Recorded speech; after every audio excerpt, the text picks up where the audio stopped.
Hi, everybody. It's Loretta Friedrich here, creative director of Your Food Story and author of Your Canadian Food Story, Nourishing Stories and Recipes from Across Canada. There are 113 contributors in the book and 110 recipes from those contributors. And I am so excited to introduce to you another contributor from the book, and her name is Reba. Hi, Reba. Hi, Loretta. How are you doing? I'm good. How are you? Great. So, purpose of these videos, everyone, is to have you get to know some of our contributors. And I'm going to start off right from the top here, Reba. Why don't you tell everybody where you currently live, your community you kind of hang out in, and maybe why should we go visit you? Why would we want to go where you live? I am currently living in Toronto, in the East End in Scarborough. I was actually born here, but I've lived kind of all over Ontario, and I ended up back here.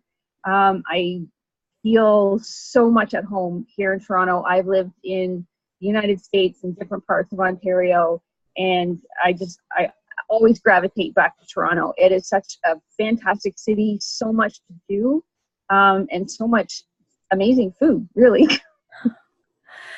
Isn't it? It's quite the multicultural center, and I don't know if you know this, Reba, but I was actually born in Toronto.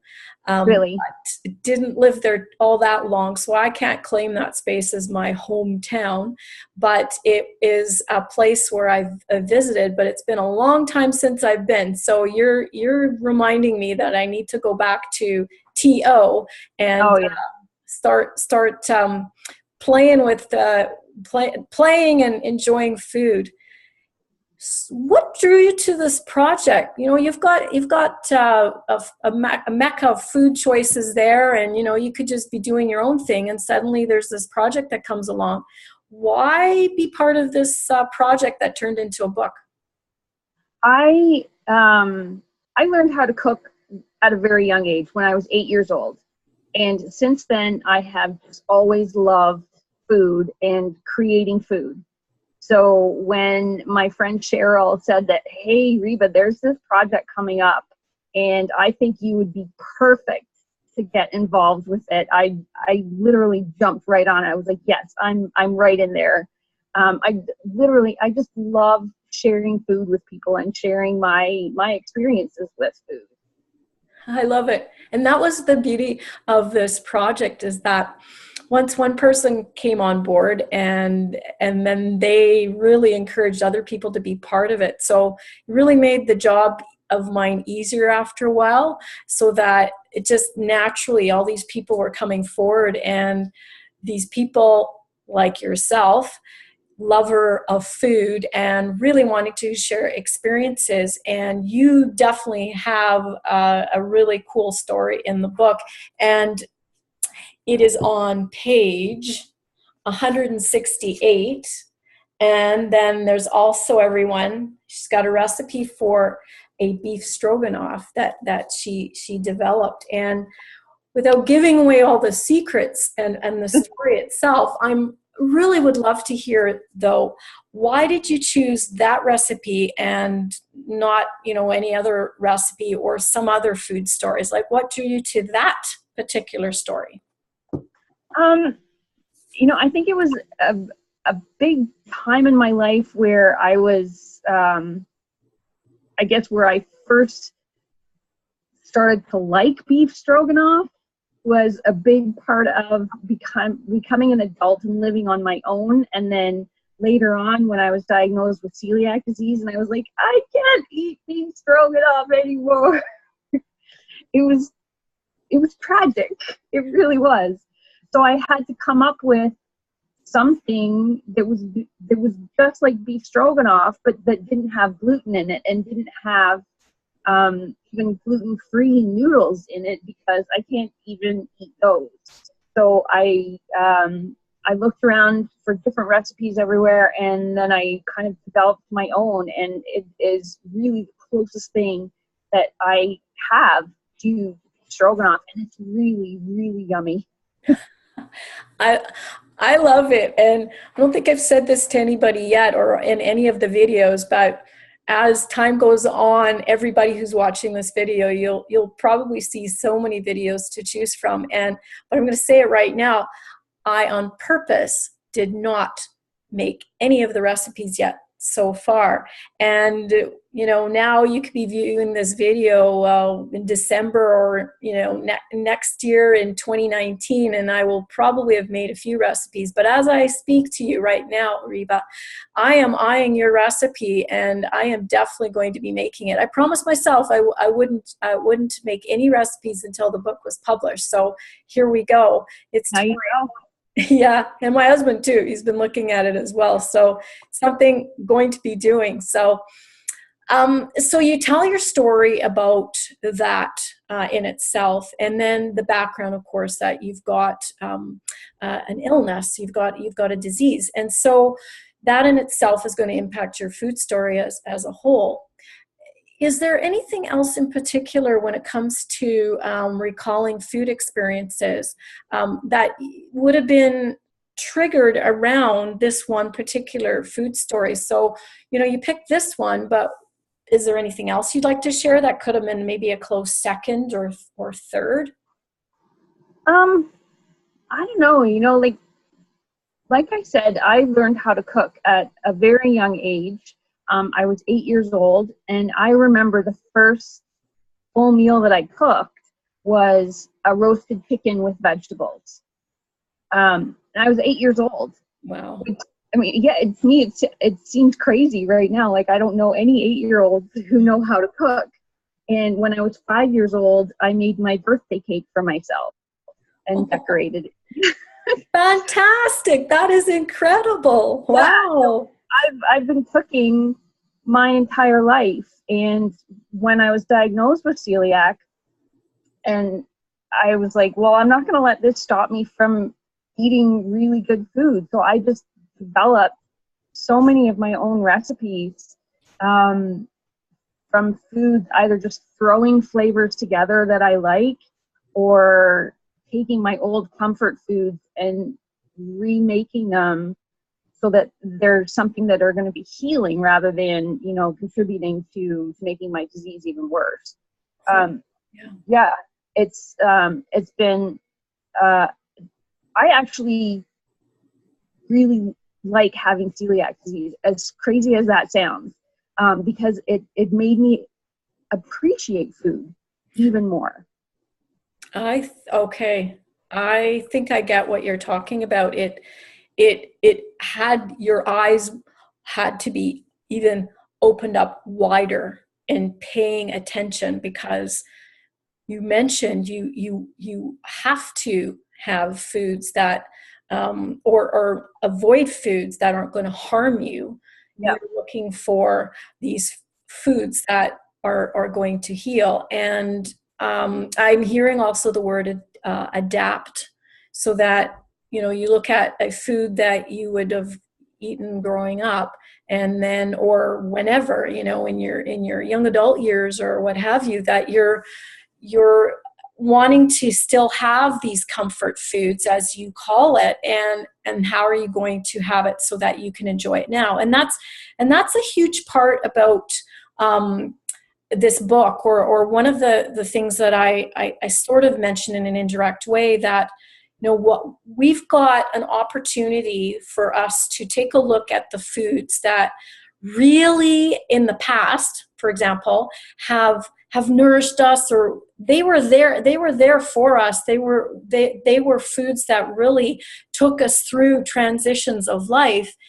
And is there a way to still incorporate them in our present so that we can enjoy them despite having, let's say, celiac, and or you can't have gluten at all, or what have you? So I know there's going to be a lot of people that will be able to relate to your story, Reba, because it's very much something that's a challenge for a lot of people. And again, you mentioned how it's made it so that you really are paying attention to what you eat, and so in a roundabout way, yeah, it's like the best thing that could have happened to you, because in your case, you're really paying a lot more attention. Speaking of that, when you're taking a look at food and what you're eating, now, or even back then, what sense would draw you in, like the sense of smell, the taste, the touch, anything in particular that really helps you think back of some food experiences, or even now, like it must look visually appealing? Anything you can add to that? Oh, I generally don't mind too much what a food looks like. I'll eat anything. You can just slop it on a plate. I don't really care. The smell of the food is, I think, the first thing that everybody's going to notice. If something smells off, people are just, myself included, you're just going to go, ooh. Like you just don't want that. Like some people are really turned off by the smell of fish. Any kind of fish, doesn't matter, so they won't even try it. But myself, I love fish, almost all kinds of it. But spices are so important to seasoning of food. Like, I've had so many people say, how can you live with celiac disease? The food is so bland. And I'm like, yeah, if you get it out of a package, but if you make it yourself, there's all kinds of spices and herbs and everything in there. It doesn't have to be bland, and nothing that I ever make or put on my plate is ever bland. Never. Love it.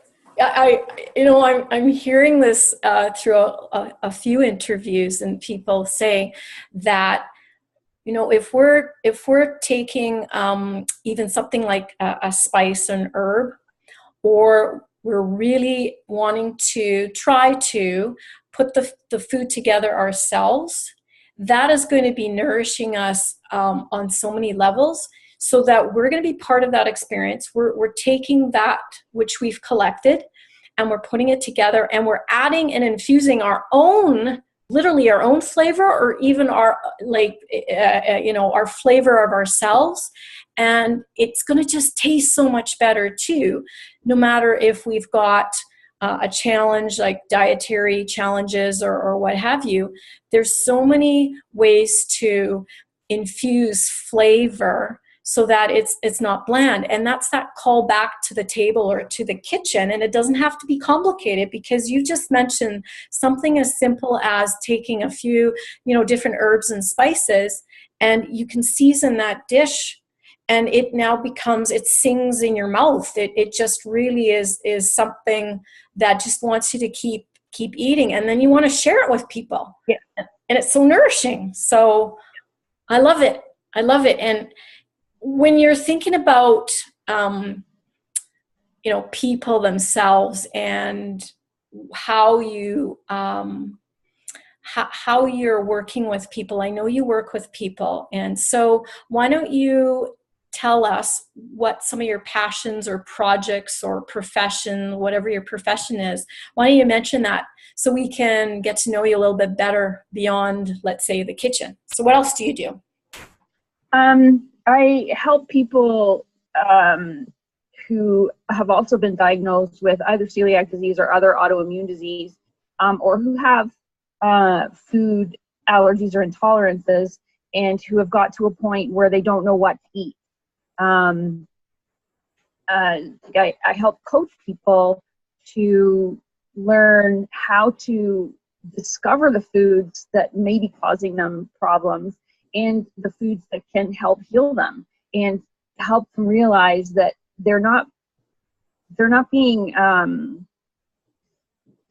they're not missing out on anything by having to, maybe have to eliminate gluten from their life. Because if you have celiac disease, there's no moderation with gluten. You cannot eat it at all. So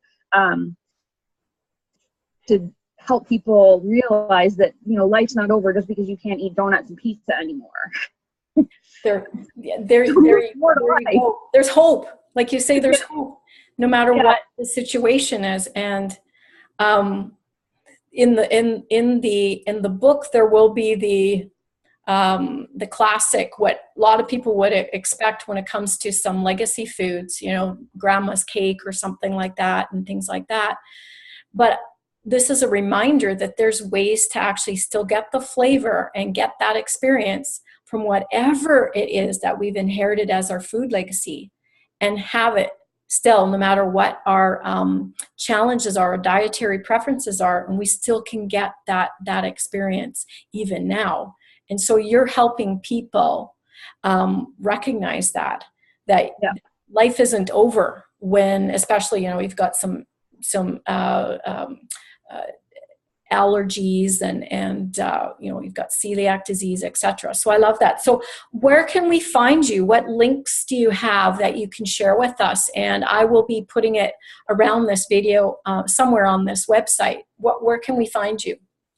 I do have a website. However, I'm not currently practicing as a coach. Okay. But I do have some information on my website, which is rebaweber.ca. Okay. Yeah. And the thing is, what's great about these videos, we will constantly keep folks updated. So should that change, then we will have an updated link or what have you. So right now, that is where people can find you. And then as things progress, or you switch hats, then we will update people. So, okay, cool. Well, that's just a little bit about Reba, folks. And of course, you're going to find her. I've already indicated you're going to find her in this book. And the Your Canadian Food Story book is currently available on Amazon.com and Amazon.ca. So you can certainly type in Your Canadian Food Story and you'll find it there. If not, you'll see it somewhere on this website. You won't have to go too far. You'll find a link where you can buy copies. And also, you'll be able to see in some major centers, some of the retail stores will be carrying them as well. If you have any questions, though, you can always email me, and I'll be happy to try to help you out to where you can buy copies. But for now, Reba, I just thank you so much for sharing a little bit about yourself, and anything else you'd like to share before we go?